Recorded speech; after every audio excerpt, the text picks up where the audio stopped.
বড় ধরনের বন্যার আশঙ্কা করে তা মোকাবেলায় সবাইকে প্রস্তুত থাকার আহ্বান জানিয়েছেন প্রধানমন্ত্রী শেখ হাসিনা। একনেক বৈঠকে প্রকল্পের কাজ যথাসময়ে শেষ এবং ৩ ফসলি জমি রক্ষা সহ প্রকল্প বাস্তবায়নে বিভিন্ন নির্দেশনাও দেন তিনি। মেহেদী হাসানের রিপোর্ট। গত কয়েকদিন ধরেই দেশ জুড়ে হচ্ছে ভারী বৃষ্টি। সিলেট অঞ্চলের বন্যা ভোগাচ্ছে লাখো বানভাসীকে।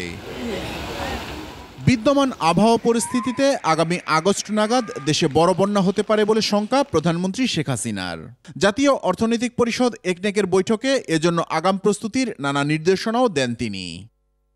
বৈঠক শেষে ব্রিফিংয়ে পরিকল্পনা মন্ত্রী ও প্রতিমন্ত্রী জানান, অর্থবছরের শুরুতে জুলাই আগস্টে প্রচুর বৃষ্টিপাত হওয়ায় নতুন প্রকল্পের কাজ শুরু করা সম্ভব হয় না।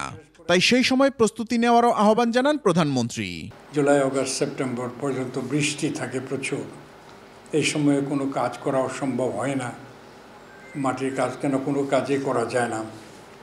তাই তিনি সবাইকে নির্দেশনা দিয়েছেন, বলেছেন যে এই সময়টা আপনারা প্রস্তুতি গ্রহণ করেন, সকল প্রকার পেপার ওয়ার্কস যেগুলো আছে অফিসে ঘরে বসে করার কাজগুলো শেষ করেন, যাতে বৃষ্টি থামার পরেই আমরা আমাদের মূল কাজে আমরা অগ্রসর হতে পারি। তবে অর্থবছরের মেয়াদ পরিবর্তনের কোনো পরিকল্পনা সরকারের নেই বলেও জানান পরিকল্পনা মন্ত্রী। এটা চেঞ্জ করা যায় না, অনেকবারই আলোচনা হয়েছে।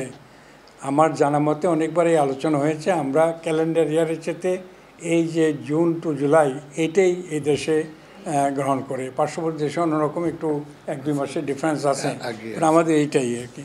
চেয়ারপারসন প্রধানমন্ত্রী শেখ হাসিনার সভাপতিত্বে বৈঠকে প্রায় 5,500 কোটি টাকা ব্যয়ে 11টি প্রকল্পের অনুমোদন দিয়েছে একনেক।